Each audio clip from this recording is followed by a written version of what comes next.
Donc bonsoir à tous. Donc moi je suis Rémi Adon, Data Scientist chez Quantmetry depuis quelques mois. Et donc le talk de ce soir a pour but de vous expliquer pourquoi l'intelligibilité c'est le nouveau sujet en machine learning et pourquoi ça a un gros impact en termes de société. Donc ça va être scindé en deux parties. La première sur vraiment le pourquoi, quels besoins on a en termes d'intelligibilité et de rendre les modèles plus transparents, dans quel cas et pour qui, et quel impact en termes de société. Et dans une deuxième grande partie, on va voir comment. Donc on va voir plusieurs méthodes, certaines qui étaient un peu anciennes et d'autres qui sont beaucoup plus nouvelles et qui arrivent pour nous aider nous en tant que data scientist et plus globalement beaucoup d'utilisateurs. On va voir ça sur différents types de données avec différents cas d'usage. Donc le pourquoi, j'ai pris un peu le triptyque que j'ai moi en conseil. Donc on va prendre du moins impactant en termes de société au plus impactant, on va finir par l'utilisateur final. Pour les data scientists, donc nous en tant que data scientists et plus globalement les scientifiques qui ont pour job d'implémenter des modèles, c'est toujours intéressant d'expliquer les sorties des modèles, de confronter les résultats et d'améliorer les résultats en permanence pour fournir des modèles de plus en plus performants. Pour le client, et finalement, donc ça c'est du point de vue conseil, mais finalement d'un point de vue plus global, pour les gens dont c'est le métier d'utiliser l'intelligence artificielle, mais dont c'est pas le métier d'être sachant vraiment de l'implémentation, il y a un aspect un peu conduite du changement, c'est-à-dire que expliquer l'IA, expliquer son fonctionnement, expliquer son comportement face à différents inputs, ça permet de mieux l'implémenter et mieux l'introduire au sein de l'entreprise, parce qu'on l'explique mieux en fait au client.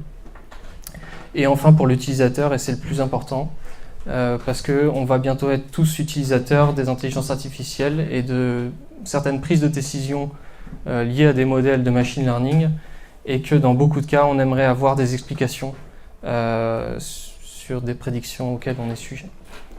Le petit mème de droite qui nous rappelle juste que quoi qu'on fasse, quoi qu'on implémente, c'est jamais les 98% qu'on a implémentés qui fonctionnent dont on se rappellera, c'est toujours les 2% qui plantent. Et ce qui nous amène à la notion un peu de redevabilité. Le 18 mai dernier, on a organisé une journée thématique autour de l'intelligibilité et de la transparence du machine learning chez Quantmetry. C'est un sujet de recherche qu'on a très actif chez nous. Et il y avait Daniel Lemétaillé, directeur de recherche à l'INRIA, qui a souligné le rôle fondamental de la redevabilité, c'est-à-dire que selon lui, de plus en plus, les algorithmes doivent rendre des comptes pas seulement aux implémenteurs, mais aussi aux utilisateurs. Le petit côté RGPD, vous avez sûrement beaucoup entendu parler de la RGPD ces derniers temps. Si on regarde la RGPD, en fait, c'est un ensemble d'articles, mais c'est aussi un ensemble d'annexes. Vous pouvez avoir accès aux annexes sur Internet. Et dans un annexe numéro 71, intitulé Profiling, il est mentionné un right to explanation, c'est un droit à l'explication, donc qui mentionne le fait, en fait, que chaque citoyen européen qui est soumis à une décision prise par un processus automatisé devrait avoir une vue sur les facteurs qui ont mené à cette prédiction. Le scope. En fait, donc on va le voir sur la partie comment on implémente l'intelligibilité. L'intelligibilité, il y a deux grandes parties. La première, ce serait ce qu'on appelle l'approche introspective, donc qui va consister à décrire en fait le fonctionnement du modèle, ce qu'il a appris et les concepts qu'il a appris. Et la deuxième, c'est l'approche comportementaliste, donc qui va consister à prendre un peu le modèle comme une boîte noire, lui lancer des questions et regarder comment il se comporte face aux questions qu'on lui pose. Donc c'est cette deuxième partie qui est très importante pour l'utilisateur final. Si je fais un peu l'analogie avec un humain, que je demande à un humain de répondre à une question qui pourrait être traitée par un modèle de machine learning, admettons, dis-moi si cette photo est un chat ou un chien. En fait, l'approche comportementaliste, ça reviendrait à poser plein de questions à l'humain, des questions assez pertinentes et finalement lui poser assez peu de questions. Le jeu, ça serait de poser le minimum de questions. et en fonction des réponses qu'il me donne, de déterminer un peu les facteurs qui lui ont fait dire que sur cette photo-là c'était un chien et sur cette photo-là c'était un chat. Globalement, on va le voir, il y a quelques exceptions, mais l'intelligibilité, c'est une surcouche en fait. C'est quelque chose qui intervient après l'entraînement des modèles. Donc on le voit en bas, on a un black box model, donc c'est un modèle assez complexe qui va saisir des nuances dans les données. On l'entraîne sur les données et ensuite on va aller rajouter une surcouche qui va nous donner une vue. Donc l'intelligibilité, c'est vraiment une vue sur le modèle et qui va permettre d'informer l'humain qui est en haut. Donc ça, c'est ce que c'est l'intelligibilité. Ce que ce n'est pas, c'est ce qu'il y a à droite. Je vous ai mis un graphe des corrélations. Donc c'est des corrélations qui existent entre certaines variables sur un jeu de données. On peut regarder ça, on peut regarder des distributions, on peut regarder beaucoup de choses sur les données. Ça fait longtemps qu'on a des indicateurs sur les données, mais expliquer les données, ce n'est pas expliquer les modèles sur lesquels on les a entraînés. Ça, c'est très important. L'intelligibilité des modèles, c'est vraiment expliquer le modèle qu'on a entraîné et pas les données sur lesquelles il s'est entraîné. Et donc les prédictions qu'il fait et pas les données sur lesquelles il s'est entraîné. On va passer à la partie comment. Donc ça, c'est un petit graphe qui règle un peu notre vie en tant que data scientist. Donc en fait, en ordonnée, on a l'interprétabilité des modèles, donc leur capacité finalement à être transparent. Et en abscisse, on a la complexité. En fait, on pourrait enlever complexité et mettre leur performance. Ça resterait à peu près vrai. Tout en haut, on a les arbres de décision. Donc les arbres de décision, c'est un modèle qui est très utilisé, qui est assez simple en fait. C'est des structures arborescentes qui vont segmenter l'espace et du coup s'entraîner dessus et décrire par des règles simples et compréhensibles en fait comment j'arrive à la décision finale. Si je prends un exemple avec un utilisateur que je veux prédire, je sais pas, son salaire et que j'ai son âge et une autre donnée, son origine professionnelle, admettons, je vais avoir un premier nœud avec son âge, je vais descendre, et ensuite avoir un deuxième nœud avec une autre variable qui va être, elle, explicative aussi du problème. Et du coup, finalement, faire une prédiction sur ces modèles, c'est descendre dans l'arbre jusqu'à arriver au nœud final qui va nous donner la prédiction.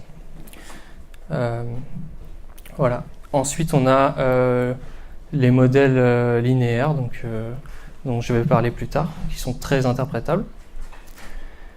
Ensuite, on a les modèles un peu plus qu'on va appeler ensemblistes. Donc, l'idée en fait là, c'est de prendre un peu l'arbre de décision qu'on a vu en haut et d'aller en entraîner plusieurs sur plusieurs parties des données différentes et d'extraire plusieurs savoirs un peu différents et à la fin de les faire se concerter pour apporter une prédiction finale. Le problème de ces modèles-là, c'est que du coup, vous avez plusieurs petits modèles et que apporter une réponse finale, c'est aller investiguer chacun des modèles. Donc, c'est pas très interprétable. Et tout en bas, on a les fameux réseaux de neurones, donc eux qui sont complètement black box. Si vous allez regarder ce qu'il y a dans un réseau de neurones, à part si vous êtes chercheur chez Google, il n'y a pas grand monde qui est capable d'expliquer ce qu'il y a dans un réseau de neurones. Les modèles linéaires. Donc ça, en fait, c'est des modèles qu'on utilise depuis très longtemps, qui saisissent des corrélations linéaires dans les données et qui vont essayer de faire donc ils vont résoudre des tâches, donc soit de classification à gauche, soit de régression à droite. Donc la régression, ça pourrait être par exemple prédire, je vous l'ai dit, le salaire d'un utilisateur, donc c'est un nombre qui varie. Et la classification, ça pourrait être prédire à quelle catégorie il appartient. L'avantage des modèles linéaires, c'est qu'en fait, ils saisissent des relations directes entre les variables d'entrée et la variable de sortie, donc entre les facteurs qu'on a en entrée sur nos utilisateurs et ce qu'on essaie de prédire sur eux. Donc ils ont une intelligibilité built-in en fait, de nature. Et je vous ai parlé d'introspection et de comportement. En fait, sur ces modèles-là, c'est la même chose. Expliquer ce que le modèle a saisi, c'est pareil que expliquer, si je prends une entrée, quels sont les facteurs qui vont influencer la sortie, puisqu'en fait, c'est le même tarif pour tout le monde. Le problème avec ce genre de modèle, c'est qu'on a des performances limitées. On ne saisit que des relations linéaires entre les variables d'entrée et les variables de sortie, et ça ne traite pas tous les cas d'usage. Et nous, en tant que data scientist, ce qu'on aime, c'est avoir des modèles performants. Donc là, on va rester sur une approche globale, donc expliquer globalement comment fonctionnent les modèles. On a un indicateur depuis pas mal de temps maintenant qui s'appelle la feature importance, donc l'importance des variables en fait. Donc là, vous avez l'exemple sur la prédiction de température, de consommation d'énergie d'une habitation à un jour donné. Donc vous voyez, vous avez en feature d'entrée la température actuelle. Vous avez la vitesse du vent, la précipitation, ce genre de choses. La feature importance, c'est quelque chose qui était déjà implémenté sur... je vous ai parlé des méthodes ensemblistes, donc vous savez, tous les petits arbres qui se concertent et qui essaient d'apporter une prédiction. Donc c'est quelque chose qu'on avait déjà depuis longtemps, mais qui en fait ne traduit que le trend global et ne nous permet pas, comme je vous le dis depuis le début, de traduire entrée par entrée pourquoi on a obtenu telle prédiction. Donc là, on va passer à un type d'interprétation justement qui va nous permettre d'expliquer une prédiction donnée. Si je reprends mon exemple des arbres de décision, où je vous ai dit je segmente à chaque fois mon espace et je vais essayer de me balader dans un ensemble de règles qui m'amènent à une décision finale. Il existe un algo qui est assez simple qui s'appelle Tree Interpreter, donc qui ne marche, comme son nom l'indique, que sur des arbres, des modèles à base d'arbres. Et en fait, Tree Interpreter, qu'est-ce qu'il fait ? Pour une prédiction donnée, il descend dans l'arbre et il regarde pour chaque nœud la contribution de ce nœud dans la décision finale. Donc par exemple, si je descends sur un nœud, au début j'avais l'âge, j'avais un âge moyen, je ne sais pas, de 35 ans, et que mon individu que je fais rentrer, les données de l'individu que je fais rentrer dans l'arbre, cet individu-là a 40 ans, et ben la contribution du coup sur ce nœud-là va être de +8. Et ensuite je vais descendre, et noter dans un petit tableau les contributions jusqu'à arriver à la prédiction finale. Cet algo-là, en fait, il est applicable sur les forêts dont je vous ai parlé, donc tous les experts qui se concertent pour apporter une prédiction finale, où en fait on va simplement faire la même chose pour chaque sous-arbre et à la fin moyenner les contributions de chaque variable dans la prédiction finale. Les surrogate models. Alors les surrogate models, c'est une notion très importante en intelligibilité. En fait, un surrogate model, ce qu'on appelle un surrogate model, c'est un modèle white box, donc très interprétable, qui va venir agir en tant qu'agent, c'est-à-dire dont le rôle, ça va être d'expliquer un modèle plus complet. Donc là, on voit un exemple d'intelligence artificielle qui a pour but d'expliquer une intelligence artificielle. C'est un peu compliqué, mais c'est comme ça que ça marche. Comment on fait ? On entraîne, donc vous le voyez en haut, on entraîne notre modèle très complexe sur nos données. On fait tout notre process, on l'entraîne, on essaie de l'améliorer, jusque-là classique, quoi. Une fois qu'il est entraîné, on va lancer un ensemble de prédictions sur plein de points. Et on va obtenir, donc ce qui est là, c'est les prédictions, c'est pas très visible, je suis désolé, c'est les prédictions de ce modèle sur cet ensemble de points. Ensuite, on va prendre ces points et entraîner un modèle beaucoup plus simple à expliquer, donc soit un arbre de décision que je vous ai montré au départ, soit un modèle linéaire très simple. Un modèle linéaire, ça va être un modèle où finalement, je vous l'expliquer, où on va avoir plein de petits coefficients et ces coefficients vont pouvoir être étudiables directement. Et donc, on va entraîner ce modèle très simple sur les prédictions qu'a fait le modèle très compliqué. Et donc, finalement, on va avoir une vue sur les prédictions faites par le modèle très compliqué. Ça va nous permettre de les expliquer. Un exemple de surrogate model, enfin d'utilisation de concepts liés au surrogate model qu'on a eu chez Quantmetry, c'est Scope Rules. Donc, c'est un outil qu'on a développé en interne chez Quantmetry. Qui a deux avantages principaux en fait. Il est né d'une contrainte de performance, donc c'était dans le domaine bancaire pour la détection de fraude. Et donc dans la détection de fraude, en fait, il faut prendre les décisions très rapidement. Et il y avait une autre contrainte, donc c'était d'extraire des règles logiques, comme on voit en haut, très interprétables. Donc là, c'est un exemple de règle. Vous avez le montant compris entre 3,99 et 4,49 et l'âge supérieur à 60 et le tag du commerçant, alors bloquer la transaction. Donc ça, c'est un exemple vraiment d'intelligibilité où finalement cette vue-là, elle est compréhensible de tous et pas seulement des ingénieurs. Comment fonctionne Scope Rules en interne? Il entraîne plusieurs types de modèles, il utilise des méthodes liées aux surrogate models, ensuite il filtre, il génère des règles, il filtre, et ensuite il y a un système intelligent de déduplication des règles, c'est-à-dire qu'à la fin on obtient beaucoup de règles qui sont redondantes. On pourrait avoir cette règle-là avec plein de règles avoisinantes qui sont très redondantes et que nous on ne veut pas lire. Et donc Scope Rules intègre une technologie de déduplication, donc pour supprimer la redondance des règles en fait. Les cas d'usage de Scope Rules, il y en a plusieurs en fait, c'est utilisable dans beaucoup de domaines. Le premier cas d'usage, c'est pour obtenir un modèle interprétable. Donc comme on l'a vu tout à l'heure, je suis capable de lancer des prédictions avec ce modèle, mais je suis aussi capable d'extraire les règles qui m'ont permis d'apporter ces prédictions, des règles lisibles et compréhensibles de tous. Le deuxième, c'est le clustering. Donc les problèmes de clustering, en fait, le clustering, c'est un sous-ensemble du machine learning non supervisé. Le clustering, en fait, typiquement, c'est, par exemple, j'ai un ensemble de personnes dans la salle et je vais chercher à faire des sous-groupes dans la salle. Donc je vais lancer un algo sur les personnes présentes dans la salle avec des caractéristiques sur chacun et je vais finir par avoir, je sais pas, 4 groupes de personnes. Si je fais 4 groupes dans la salle, une des premières questions qu'on va me poser, c'est mais pourquoi moi je suis dans le groupe 1, et pourquoi moi je suis dans le groupe 2, et pourquoi moi je suis dans le groupe 3, et ainsi de suite. Scope Rules peut être utilisé en fait sur ces données-là pour expliquer l'appartenance ou non d'un point à un groupe, donc d'un point à un cluster. Et le troisième cas d'usage, c'est donc les valeurs extrêmes ou les faux positifs, faux négatifs. Je pourrais très bien entraîner un modèle qui n'a rien à voir avec Scope Rules, un modèle que j'utilise moi en tant que data scientist. Et ce modèle, il fait des erreurs.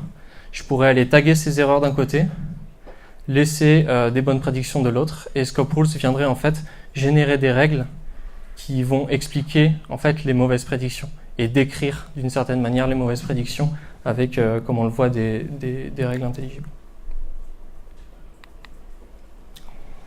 Lime et Chap. Alors Lime et Chap, c'est deux frameworks très génériques.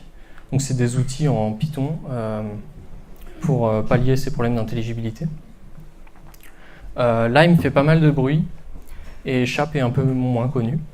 Donc concrètement, comment fonctionne Lime? En fait, les gens qui ont développé Lime, ils ont dit une chose assez intéressante. Ils ont dit qu'en fait, expliquer pourquoi un point donné dans un espace nous renvoie à une prédiction, c'est expliquer localement. On peut faire une explication locale de ce problème en fait. Du coup, qu'est-ce qu'ils font? En fait, ils prennent le point d'entrée. Donc, je reprends mon exemple avec un utilisateur avec des caractéristiques. Ils génèrent plein de points dans le voisinage, ce qu'ils appellent vicinity. Donc, ça pourrait être en fait générer plein d'utilisateurs similaires à mon utilisateur d'origine, mais qui ont des caractéristiques un peu différentes. Donc, ils perturbent l'entrée en générant plein d'aléas en fait. Et du coup, une fois qu'ils ont tous ces points, ils vont entraîner un modèle linéaire donc qu'on a vu au début, simple à comprendre puisqu'il a des poids qu'on peut directement interpréter. Et ils vont utiliser ce modèle linéaire pour apporter une couche d'interprétabilité.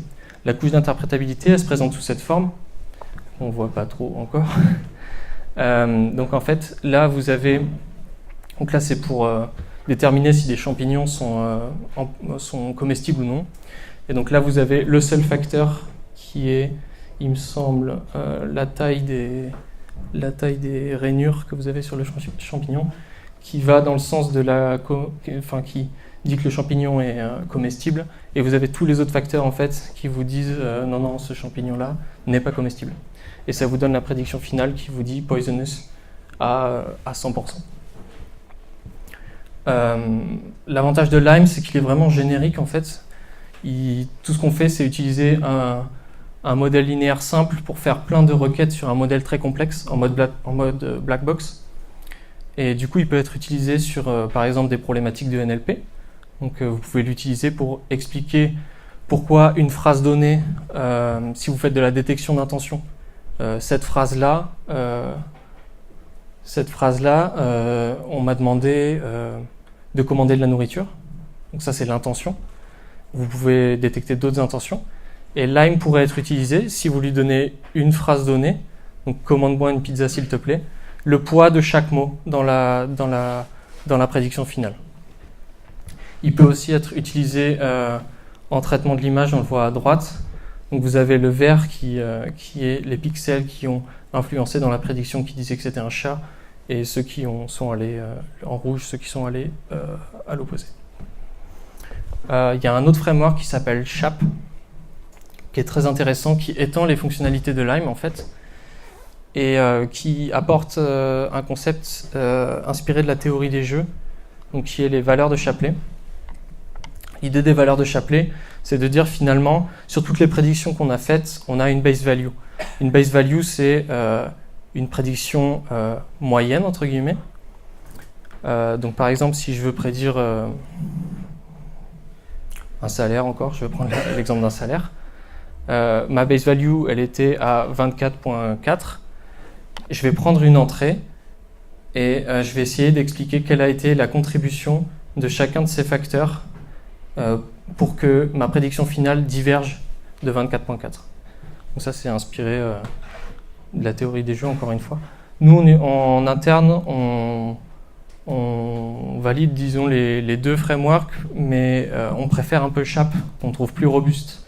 Et voilà. Mais finalement, en fait, les deux frameworks prêchent la bonne parole, donc il n'y a pas de souci là-dessus. Un exemple sur des... Je suis court, là ? Bon, c'est bon. Un exemple sur des réseaux de neurones très rapidement. Donc en traitement d'image, on veut aller détecter, admettons que cancer, pas cancer, sur une photo de poumon. Une des premières méthodes qui a été utilisée, c'est l'occlusion. Donc en fait, c'est très simple.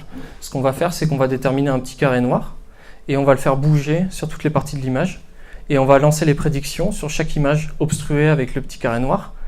Et on va regarder finalement quel petit carré noir a fait chuter le plus la prédiction. Et donc finalement, c'est le... Donc là, il arrive, il est par là, quoi. Et donc on va prendre la sous-partie de l'image qui fait chuter la prédiction. C'est très intéressant en médecine notamment, puisque si vous apportez un modèle de machine learning à un médecin, une des premières questions qu'il va poser, c'est « Tu m'as dit que c'était un cancer, mais quelle est la partie de l'image concernée ?» Ensuite, il y a des méthodes beaucoup plus avancées, typiquement les superpixels qu'on voit. Donc les superpixels, c'est des amas de pixels. Et donc là, on voit un exemple avec Lime. Ce qu'il va faire, c'est toujours pareil. Il va perturber le signal d'entrée, générer des superpixels un peu différents et regarder qu'est-ce qui influence la décision finale. Et il va nous donner une zone en rouge bien mieux délimitée d'ailleurs à ce niveau-là. La conclusion, c'est que l'intelligibilité, c'est un aspect primordial du machine learning, et si vous y êtes pas encore mis, c'est le moment de s'y mettre, disons. C'est vraiment quelque chose de fondamental qui va arriver de plus en plus et qui va permettre au machine learning d'être implémenté, compris de tous et vraiment implémenté en société. Je vous remercie.